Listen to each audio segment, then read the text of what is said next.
Okay, feel free to fight me in the comments, but Die Hard is the greatest Christmas movie. But what the hell is it about? Haha, we got you covered here. Okay. John McClane, he's a typical 80s cop. You know, tougher than leather and probably shits cement since he's such a hard man. Beneath the rough exterior is a sensitive man who just wants to reconcile with his wife Holly. So, what does John do? On Christmas Eve, he travels to the Nakatomi Plaza where Holly is at as she celebrates her company's Christmas party. Plot twist time!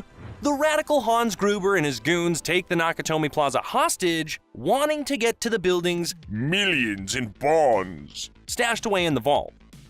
They do evil things, especially in terms of crimes against fashion, as they plot to ruin Christmas for everyone. Everything seems bleak and hopeless. Until there's only one hope. John McClane, who is hidden in the building and out of the terrorist sights. So, McClane takes down a bunch of the goons, proving that the NYPD do so much more than just eat donuts and harass illegally parked vehicles. Our badass cop alerts the LAPD's Sergeant Owl Powell about what's taking place. While Powell seems unconvinced at first, the corpse of a terrorist, landing on his car quickly changes his mind. And now, things are getting real. Law enforcement comes out to deal with the issue before the FBI shows up at the 11th hour. Naturally, they were oblivious to anything being amiss since they were watching old episodes of Moonlighting, but they want to puff out their chest and screw up all the plans now. At the same time, Gruber tries to pull a fast one on McClane by pretending to be a hostage and trying to win over his trust. When the cop hands him a weapon, the terrorist's first instinct is to pull the trigger. Well, the gun isn't loaded, dummy, because McClane's smarter than that and he smelt a rat. Take that, stupid terrorist.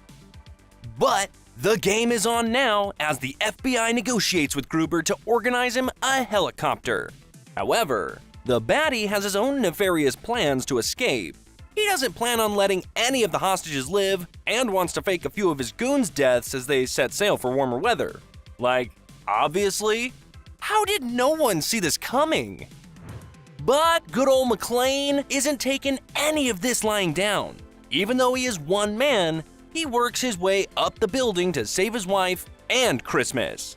In his mind, he's Santa. and he needs to kick butt and feed reindeer. And he's all out of reindeer. But wait! Gruber finds out that Holly is McClane's wife! Oh, the Twisty McTwisty Twisteds! He now has leverage! He can use the poor woman as a human shield to escape! Because that always works, right?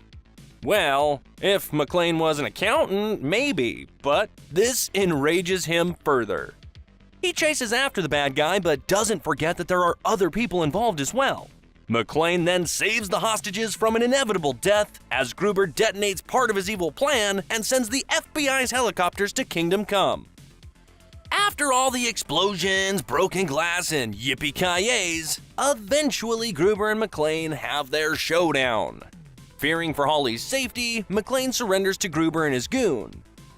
But you didn't really think the man who shits cement was about to be defeated so easily. Nah, he has a concealed weapon that he uses on both the villains. Pew pew!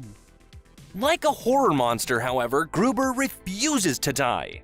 Eventually he does, as he plummets off the side of the building. Hooray! Holly and McClane are now safe! But not so fast, as another of Gruber's men tries to get the ultimate jump on them. Powell doesn't allow it and puts the man down for the count. Pew! Hooray for the second time! Now McClane and Holly can chill until the inevitable sequel. Yippee-ki-yay, mother.